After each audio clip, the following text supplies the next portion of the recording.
Я не рашуся даваць прогнозы, но я просто хочу звернуть увагу, что ситуация с палітвязнямі настолькі кепская, что з'яўленне фотаздымкі живой жанчыны Марыі Калеснікавай стала галоўнай палітычнай навінай у краіне. То бок, глядзіце, живая сенсацыя, і гэта вельмі дрэнна сведчыць пра тое, што адбываецца ў краіне. Чаму з'явілася фотаздымак? Ну, бачыце, напярэдадні гэтай кампаніі адбываецца два паралельных працэсы. З аднаго боку узмацняюцца рэпрэсіі, якія маюць профілактычны, прэвентыўны характар адносна актывістаў апазіцыі там ці ўвогуле людзей, якія нейкім чынам датычыліся да пратэсту. Але пра гэта не інфармуюць дзяржаўныя медыі. Раней гэта транслировали, гэтым хваліліся, там тэлеграм-каналы розныя сілавікоў пра гэта паведамлялі, каб запужаць. А цяпер рэпрэсіі ідуць, а пра іх ведаюць толькі праваабаронцы да незалежныя медыі. Проста дзяржаўныя медыі пра гэта нічога не транслюецца.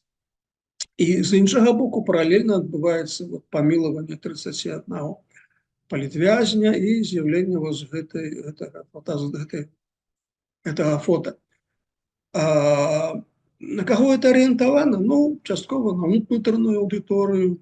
Маўляў, глядзіце, які Лукашенко гуманіст, як бы палепшыць вобраз яго, абчалавечыць яго трохі.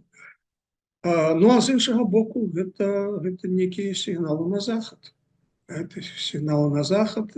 Задача іх у тым, каб пачаць нейкі, ну, можа, яшчэ не торг, але ў всякім разе пратэсціраваць сітуацыю, паглядзець на рэакцыю, і задача стаіць у тым, каб неяк падштурхнуць захад, прызнаць гэтыя прэзідэнцкія выбары, прызнаць Лукашенка прэзідэнтам, тым больш напярэдадні нейкіх магчымых сур'ёзных перамоваў аб новай сістэме рэгіянальнай бяспецы у рэгіёне, асабліва ў звязку з магчымымі перамовамі па Украіне, асабліва ў звязку з тым, што новы прэзідэнт США Дональд Трамп абяцаў хутка вырашыць гэтую праблему. Ну і Лукашенко хацеў бы неяк удзельнічаць у гэтым працэсе.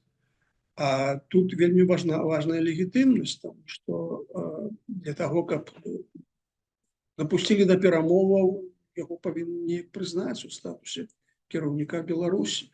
І я думаю, што вот гэтыя сігналы такія якраз дасылаюцца на захад дзеля таго, каб рэалізаваць эту задачу.